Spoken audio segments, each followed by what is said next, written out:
அது பதில் ஒவ்வொரு சீட்ல ஒரு பெட் பாட்டில்ஸ் மாதிரி கண்ணாடி பாட்டில்ல வாட்டர் வச்சுட்டு அவங்களுக்கு தேவைக்கு எடுத்துட்டு கொடுத்துடலாம். சோ இது பிறந்த நாள்ல வந்து முதலமைச்சருக்கு ஒரு கோரிக்கை வைக்கிறேன். அதுக்கு நாம நெகிழியில வேண்டாம், பிளாஸ்டிக் பாட்டில்ஸ் நம்ம வந்து அலோவ் பண்ண வேண்டாம், கண்ணாடி பாட்டில்ல நம்ம வைக்கலாம்.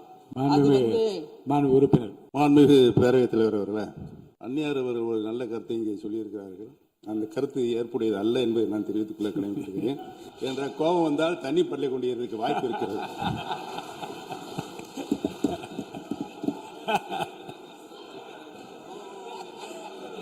உறுப்பினர் பேசலாம். இப்போ தண்ணி பாட்டில் தான் வீசணும் கிடையாது, டம்ளர்ல கூட வீசி அடிக்கலாம். உறுப்பினர் ஒரு நிமிஷம். தலைவர் அவர்களே, நம்முடைய மாண்புமிகு முன்னாள் முதலமைச்சர் அண்ணன் ஓபிஎஸ் அவர்கள் ஒரு நிலையை குறிப்பிட்டு அதை எரிவதற்கான தண்ணி பாட்டில் எரிவதற்கான வாய்ப்பு இருக்கிறது என்று சொன்னார்கள். ஒருவேளை அவருடைய தனிப்பட்ட அனுபவத்தின் காரணமாக அதை அவர் இங்கே குறிப்பிடுறாரா என்பதை நான் அறிய விரும்புகிறேன். மாண்புமிகு உறுப்பினர், ஏன்னா காலையில இருந்து ரொம்ப காரசாரமாவே போயிட்டு இருந்துச்சு, அதனால ஒரு ஹாப்பியா நம்மளுடைய முதல்வர் பிறந்த நாள்ல எல்லாரும் சந்தோஷமா இன்னைக்கு நம்ம அவையை செய்வோம். சோ பாட்டில் தான் வீசணும்ன்றது இல்ல, வன்முறைக்கு வேண்டும் என்றால் இங்க எவ்வளவோ இருக்கு, எது வேணாலும் வீசலாம். பட் நம்ம எண்ணம் அது கிடையாது. நிச்சயமாக தண்ணீர் என்றாலே பிரச்சனை தான் போல இருக்கு. அது காவேரி தண்ணீரா இருந்தாலும் டாஸ்மாக் தண்ணீரா இருந்தாலும். மாண்புமிகு உறுப்பினர் திருமதி பிரேமலதா விஜயகாந்த் அவர்கள் இந்த விளக்கு இப்போ வந்து விளக்கு உட்காருங்க, தயவுசெய்து உட்காருங்க. தயவுசெய்து திரும்ப அதை பத்தி பேசாதீங்க. இல்லை இது பாருங்க, நீங்க தயவுசெய்து உட்காருங்க.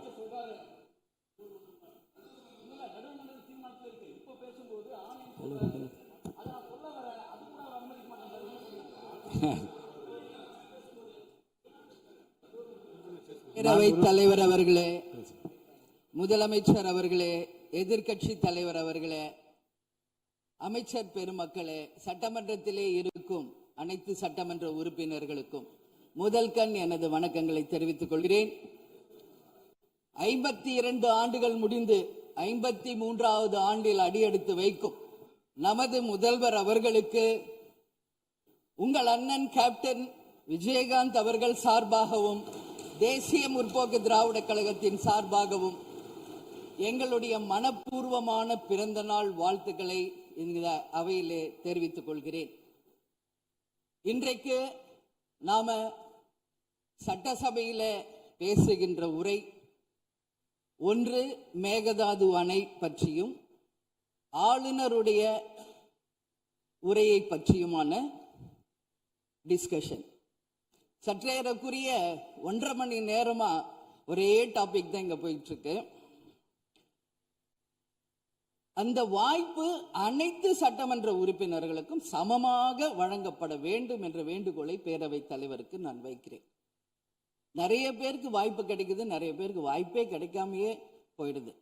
இது சட்டமன்றம், எல்லாருக்கும் ஈக்குவாலிட்டி, எல்லாருக்குமே வாய்ப்பு தரணும் பேசுறதுக்கு. அது நீங்க அவைத்தலைவர் அவர்கள் நீங்க அதை பார்த்துக்கோங்க. அதுக்கு அடுத்தது அன்று ஆளுநர் உரை, அது தமிழ்தாய் வாழ்த்தோடு ஆரம்பிக்கப்பட்டதை தேசிய முற்போக்கு திராவிட கழகம் மனப்பூர்வமாக அதை வரவேற்கிறோம். அதே போல ஆளுநர் உரை அன்றைக்கு ஆளும் கட்சியின் உரையாக இருந்தது என்பதை யாரும் மறுக்க முடியாது. ஒரு ஸ்போக்ஸ் பர்சன் மாதிரி ஆளுங்கட்சியை பற்றி மட்டுமே அவருடைய உரை இருந்தது. நமது தமிழ் மொழி தாய்மொழி, நம்மளுடைய அன்னை தமிழ் அன்னை. அந்த தமிழ் மொழியை நாம் சொல்றது செந்தமிழ் அப்படின்னு சொல்லுவோம். அதை நாம் கேட்கும்போது அது நம் காதல தேன் பாய்ந்ததாக தான் நம்ம எல்லாரும் சொல்வோம். ஆனால் அன்றைக்கு ஆளுநர் உரையில் 37 நிமிடங்கள் அவர் பேசியதாக ஒரு குறிப்பு இருக்கு. ஆனா 37 தவறுகள், தமிழை பற்றி உச்சரித்தவை அத்தனையுமே மிக மிக ஒரு வேதனையான ஒரு விஷயமாக இங்க நான் பார்க்கிறேன். நம்மளுடைய தலைவர்கள், அறிஞர் அண்ணாவாகட்டும், கலைஞராகட்டும், ஐயா காமராஜர் ஆகட்டும், அனைத்து பெருந்தலைவர்கள், அதே போல வேலு நாச்சியார், இது போன்ற அவர் ஒவ்வொரு பேரை சொல்லும் பொழுதும் முற்றிலுமாக அவருடைய உரையில அத்தனை பிழைகள் அன்றைக்கு இருந்தது. உறுப்பினர் உட்காருங்க உட்காரணுமா? உட்காருங்க உட்காருங்க, நான் பேசுகிறேன் உட்காருங்க. இல்ல இல்லை உட்காருங்க ப்ளீஸ்.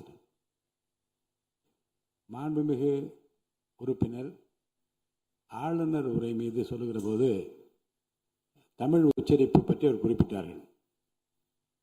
வேறு மாநிலத்தை சேர்ந்த ஒரு ஆளுநர் அரசின் சார்பில் இங்கே தன்னுடைய உரையை அவைக்கு படிக்க வந்தபோது புதிதாக தமிழகத்தில் வந்திருக்கிற வேறு மாநிலத்தை சேர்ந்த நம்முடைய ஆளுநர் முதலில் எல்லா தலைவருடைய பெயரையும் உச்சரிக்க முயன்றதை நான் முதல்ல பாராட்ட கற்றுக்கொள்ள வேண்டும்.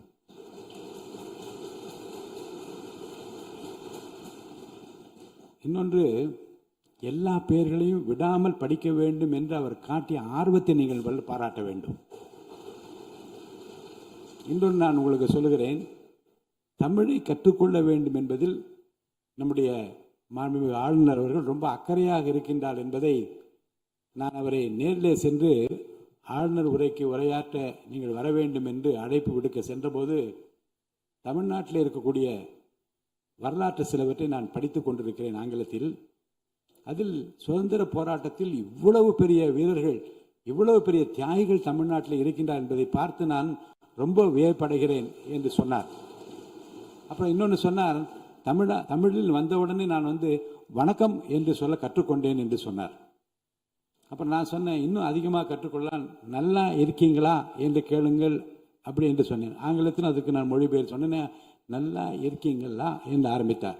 நான் உடனே பதில் சொன்னேன், நல்லா இருக்கேன், ஐ எம் ஆல் ரைட் என்று சொன்னேன். உடனே அதை ரிப்பீட் பண்ணார். இதை சொல்லுவதற்கு காரணம் என்ன என்றால், தமிழ்நாட்டுக்கு வந்திருக்கிற, நம் நிலைமையை புரிந்திருக்கிற, நம் உணர்வுகளை புரிந்திருக்கிற ஒரு மாண்புமிகு ஆளுநர் இங்கே படிக்க முயலுகிற போது உச்சரிப்பு வருவது கொஞ்சம் சிரமமாகத்தான் இருக்கும். ஆனால் நம்முடைய கருத்தை முழுமையாக ஏற்றுக்கொண்டு கௌரவத்துடனும் கண்ணியத்துடனும் இந்த அவையை நடத்திய அவருக்கு நாம் நன்றி சொல்ல கடமைப்பட்டிருக்கோம். மேற்கொண்டு அதை விமர்சனம் செய்ய வேண்டாம் என்று நான் கேட்டுக்கொள்கிறேன். அதை நான் ஏற்றுக்கொள்கிறேன் பேரவைத் தலைவர் அவர்களே. அட்லீஸ்ட் தேன் பாய வேணாம், ஈட்டி பாய்ந்தது அது அன்றைக்கு, இது யாரும் மறுக்க முடியாது. அதே போல இன்றைக்கு நம்மளுடைய பேரவையில் முதல்வர் அவர்களுடைய பிறந்த நாள். முதல்வருக்கு ஒரு கோரிக்கை வைக்கிறேன். இங்கு நான் சட்டமன்றத்திற்கு வந்த நாட்களிலிருந்து அவை பணியாளர்கள் எல்லாருக்கும் இது மாதிரி ஒரு டம்ளர்ல ஒவ்வொரு இடமா போய் தண்ணி கொடுத்துக்கிட்டு இருக்காங்க. இன்னைக்கு நம்ம ரொம்ப அட்வான்ஸ்டா போயிட்டு இருக்கோம். இன்னும் ஸ்டில் அந்த ஓல்டு மாதிரி போயிட்டு இருக்கு. இல்ல ஒரே ஒரு விஷயம், மாண்பு உறுப்பினர் இந்த தேன் பாய்ந்தது அந்த வார்த்தை அவைக்குள் நீக்கப்படுகிறது. அதை எடுத்துருங்க. அடுத்ததுங்க, இது மாதிரி கொடுக்கறது ஒன்லி கிளென்லினஸ் ஒன்று. அவை பணியாளர்களுக்கு நிறைய வேலை இருக்கு. ஒவ்வொரு டேபிளாக அவங்க தவழ்ந்து கொடுக்கறது நமக்கே பார்க்கறதுக்கு ஒரு மாதிரி இருக்கு. ஸோ சிஎம்க்கு ஒரு ரெக்வெஸ்ட், பெட் பாட்டில்ஸில் ஒவ்வொரு டேபிள்லையுமே பாட்டில்ஸ் நீங்கள் குடி தண்ணீர் வச்சிடலாம்.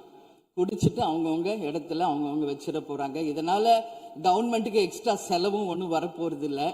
அவங்கவுங்க இடத்துல வச்சிடலாம் அப்படின்ற என் கருத்தை நான் சொல்கிறேன். ஏன்னா இது டம்ளரில் கொடுக்கறதும் அது மறுபடியும் கேட்கறதும் அவங்க வருவதும் அவங்களுக்கு நிறைய பணிகள்.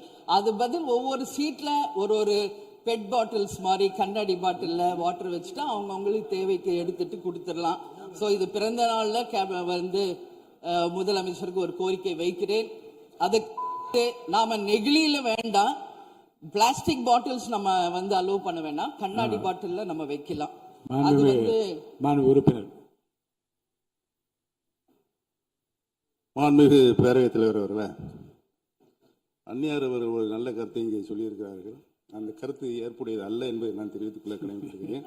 என்ற கோபம் வந்தால் தண்ணி பள்ளி கொண்டிருக்க வாய்ப்பு இருக்கிறது.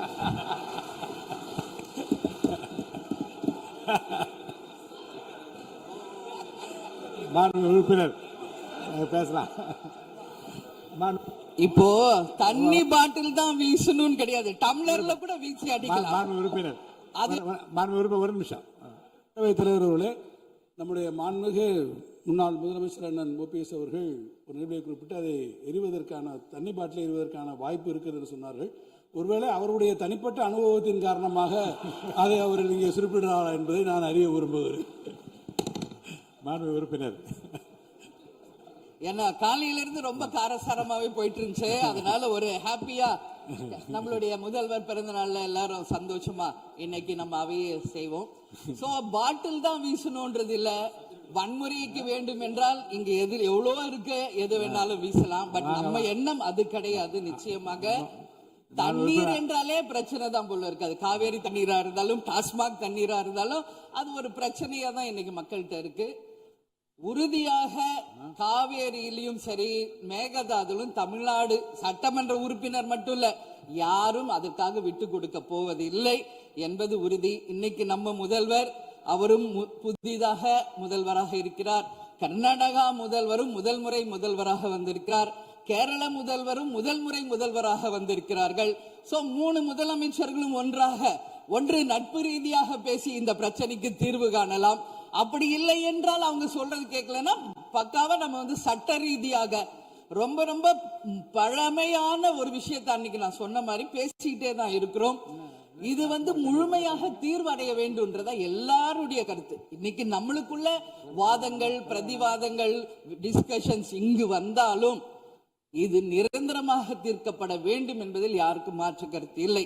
இப்ப 2026 இருக்கும், 2026 வரைக்கும் இது கண்டினியூ ஆகக்கூடாது இன்னொரு 100 ஆண்டு காலத்திற்கு என்பதுதான் எல்லோருடைய எண்ணம். சோ அது நடக்கணும். அது மட்டும் கிடையாது, இன்றைக்கு நேற்று நடந்த ஒரு விஷயம் தமிழ்நாட்டில். நேற்று நான் நேரடியாக சென்று பாதிக்கப்பட்டவங்களை பார்த்தேன். yesterday was a black day for Tamil Nadu. Sunday black சண்டேவாக நேற்று இருந்தது. இதுவரைக்கும் தமிழகம் காணாத ஒரு பேர் விபத்து. இன்னைக்கு பேரிடர் எவ்வளோ பிரச்சனைகள் இருந்தாலும் ஒரு அமோனியா தாக்குதல்ல இத்தனை பேர் பாதித்தது தமிழக வரலாற்றில் முதல் முறை. அனைவரும் வடநாட்டை சேர்ந்த பெண்கள், 20 வயசுல இருந்து 25 வயசுக்குள்ள இருக்கிற இளம் பெண்கள். அவங்கள நேரா பார்க்கும்போது மிக மிக மனசுக்கு கஷ்டமாக இருந்தது. என்ன ஃபேஸ்ல பாக்குறோம், உதடு காது மூக்கு எல்லாம் ப்ளீட் ஆயிட்டே இருக்கு. அப்போ டாக்டர்ஸ் அங்க எக்ஸ்பிளைன் பண்ணாங்க, இங்க வெளியே நம்ம என்ன பாக்குறோமோ அதுதான் இன்னர், அதாவது லங்ஸ். இதை பற்றி ரொம்ப விரிவான விளக்கத்தை எல்லாம் அமைச்சர் அளிச்சுட்டாங்க. இதை சுருக்கமாக அதை நான் பார்த்தேன், சரியானதுதான். நீங்க மேற்கொண்டு அதை பற்றி பேச ஆளுநர் உரைக்கு நன்றி தெரிவிக்கிற கருத்துக்கு வந்திருக்கீங்க நீங்க. கண்டிப்பாக. அதனால நான் நினைச்சேன் இன்னைக்கு ஒரு நிமிஷம் அவங்களுக்காக நம்ம மௌன அஞ்சலி செலுத்துவோம் என்று நான் எதிர்பார்த்தேன். இருந்தாலும் பரவாயில்லை. சோ அவங்களுக்கு நான் நேத்தே சொன்னபடி முதலமைச்சர் அவர்கள் 2 லட்சம் ரூபாய் கொடுத்திருக்கார். உடனே அமைச்சர்கள் போய் பார்த்தாங்க. அதெல்லாம் பாராட்டுக்குரிய விஷயம். ஆனாலும் ஏழ்மை குடும்பத்திலிருந்து வந்திருக்காங்க. சோ கன்சிடர் பண்ணணும்னு சொல்லி நான் கேட்டுக்கிறேன். உரிய சிகிச்சை தரப்படுகிறது. அவங்க பிழைப்பது நிச்சயம் கடவுள் கையில இருக்கிறது. சோ எல்லாரும் அவங்களுக்காக ப்ரே பண்ணுவோம் சொல்லி இந்த நேரத்தில் நான் கேட்டுக்கொள்கிறேன். ஒரு பெண்ணா அந்த பெண்களை பார்க்கும்போது என்னால் அதை ஏற்றுக்கொள்ள முடியலை. அதனாலதான் சபையில் அதை நான் பேசுகிறேன். அதே போல இன்னைக்கு முதல் முறையாக மற்ற சப்ஜெக்ட் எல்லாம் பேசிட்டு இருக்கேன். என்னுடைய தொகுதியை பற்றி இதுவரைக்கும் நான் பேசவே இல்லை. நான் சட்டமன்ற உறுப்பினராக வெற்றி பெற உறுதுணையாக இருந்த திராவிட முன்னேற்ற கழகத்திற்கும் அதன் தலைவர் அண்ணன் ஸ்டாலின் அவர்களுக்கும் இந்த நேரத்தில் என் நன்றிகளை தெரிவித்துக் கொள்கிறேன். விருதாச்சலம் தொகுதி 2006 புரட்சி கலைஞர் கேப்டன் அவர்கள் முதல் முறையாக வெற்றி பெற்று ஒரு சரித்திர சாதனை படைத்த தொகுதி. மீண்டும் அந்த தொகுதியிலேயே என்னை வெற்றி பெற செய்த விருதாச்சலம் தொகுதி மக்களுக்கு என்னுடைய மனப்பூர்வமான நன்றிகளை இந்த அவையிலே தெரிவித்துக் கொள்வதில் பெருமை அடைகிறேன். அதே போல அந்த விருதாச்சலம் தொகுதி மக்களுக்கு நான் என்னைக்கும் உண்மையாக இருப்பேன், நேர்மையாக இருப்பேன் என்பதையும் இந்த நேரத்தில் தெரிவித்துக் கொள்கிறேன். அவைத்தலைவர் அவர்களே, இதுல விருதாச்சலம் தொகுதிக்கு தேவையான அத்தனை விஷயங்களும் நான் எழுதியிருக்கேன். அவை நேரத்தை நான் அதிகம் ஏற்றுக்கொள்ள எல்லாருக்கும் வாய்ப்பு தரணும் அப்படின்றதுனால ஒரு 3 பாயிண்ட் மட்டும் சொல்றேன். முடிந்த பிறகு இதை உங்க நேரடியா உங்க கையில் நான் தருகிறேன். அதை நீங்கள் எடுத்து தீர்மானமாக நிறைவேற்றி அதை நிறைவேற்றி தரணும்னு சொல்லி கேட்டுக்கிறேன். விருதாச்சலம் ஒரு மாவட்டமாக அறிவிக்கப்பட வேண்டும் என்று ஒரு நீண்ட நெடிய கோரிக்கை பல ஆண்டுகளாக இருக்கிறது. அதுதான் அங்கு எல்லா மக்களினுடைய விருப்பம். அதை நீங்கள் முதல்வர் அவர்களும் அவைத்தலைவர் அவர்களும் கவனத்தில் கொண்டு விருதாச்சலத்தை ஒரு தனி மாவட்டமாக அறிவிக்க வேண்டும் என்பதை இந்த நேரத்தில் நான் சொல்கிறேன். அதே போல பீங்கான் தொழிற்சாலை மற்றும் கல்லூரி தமிழ்நாட்டில் வேறு எங்குமே கிடையாது. அது விருதாச்சலத்துல மட்டும்தான் இருக்கு கவர்மெண்டோடைய அந்த ஃபேக்டரியும் சரி ஒரு காலேஜும். பட் ரொம்ப ரொம்ப ஒரு நலிவுற்ற நிலையில் இருக்கிறது. ஸோ அதை நீங்க கட்டாயமாக மிகப்பெரிய அளவில் டெவலப் பண்ணி அதன் மூலம் வேலை வாய்ப்பையும் அதே நேரத்தில் எக்ஸ்போர்ட் பண்றதுக்கும் கட்டாயம் அரசு நிச்சயம் எங்களுக்கு ஒத்துழைக்க வேண்டும் என்பதை கேட்டுக்கொள்கிறேன். விவசாயம் நிறைந்த பகுதி, அங்கு குடிதண்ணீர்ல மாசு இருக்கிறதுனால நிறைய மக்களுக்கு கிட்னி பாதிக்கின்ற ஒரு நிலைமை இருக்கு. சோ அங்க கூட்டு குடிநீர் திட்டத்தை கொண்டு வர வேண்டும். மரவள்ளி கிழங்கு, மக்காச்சோளம், நெல், கரும்பு இவைதான் அங்கு அதிகமாக விளைகிறது. சோ விவசாயிகளுக்கு முழு கடன் தள்ளுபடி செய்து விவசாயிகளுக்கு எல்லா விதத்திலும் இந்த அரசு உறுதுணையாக இருக்கணும் சொல்லி நான் கேட்டுக்கிறேன். அதே போல டெல்டா பிரச்சனை மட்டும் கிடையாது, இது தமிழ்நாடு பிரச்சனை. நம்மளுடைய நீர் ஆதாரம் எல்லாருக்கும் கிடைக்க வேண்டும் என்றும் கூறி, இது அவை முடிந்தவுடன் இதை உங்களிடம் சமர்ப்பிப்பேன். இதை நீங்கள் ஏற்று இதை கட்டாயம் நிறைவேற்றி தர வேண்டும் தொகுதிக்காக என்று கேட்டுக்கொண்டு, எல்லாருக்குமே இந்த நேரத்தில் இந்த அவையில் பேச வாய்ப்பு கொடுத்த அவைத்தலைவர் அவர்களுக்கும் இன்று பிறந்தநாள் காணும் முதல்வர் அவர்களுக்கும் என் நன்றிகளை தெரிவித்துக் கொண்டு அமர்கிறேன். நன்றி, வணக்கம்.